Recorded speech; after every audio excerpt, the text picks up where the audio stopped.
Se houver algo para partilhar, com certeza que, por exemplo, a hipoteca, a dívida do lar, será aquela que mais preocupações trará a cada uma das partes num divórcio. A Sandra Soares está aqui connosco. Olá, bom dia. Trata-se de chegar a um acordo.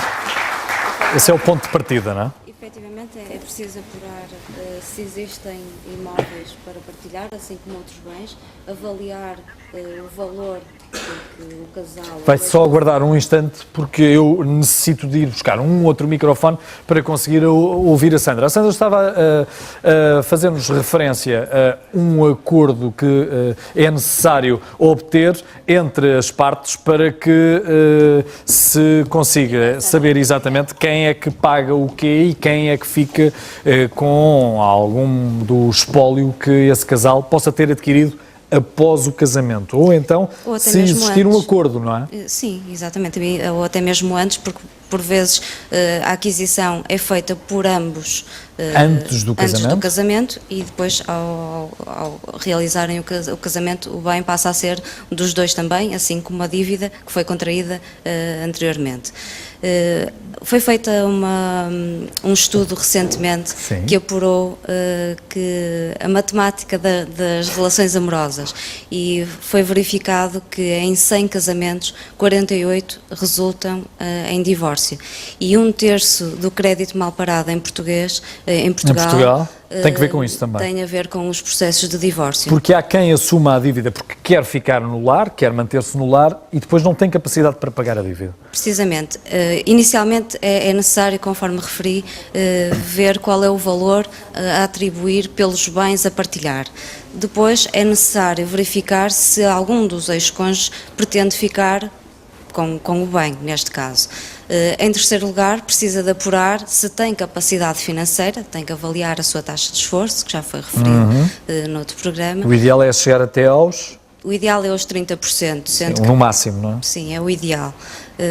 Ao apurar se tem capacidade, então aí tem que tratar do processo de divórcio, no sentido de fazer a relação de bens, ter a certidão do divórcio, para depois então tentar conseguir a melhor situação financeira para pedir o respectivo financiamento, porque pode existir lugar a tornas. E há um problema adicional, que é eu chegar a um acordo, ou uma das partes chegar a acordo com a outra para a manutenção dessa dívida e depois não conseguir obter da parte da entidade bancária um valor, não conseguir atingir junto da entidade bancária um acordo para que o valor a pagar todos os meses seja capaz de estar dentro do meu orçamento familiar, singular nesse caso concreto. Por isso é que antes de decidirem que vão fazer o financiamento têm que avaliar a capacidade, porque se nenhum dos dois, apesar de um deles até querer muito ficar com o imóvel, não tiver capacidade,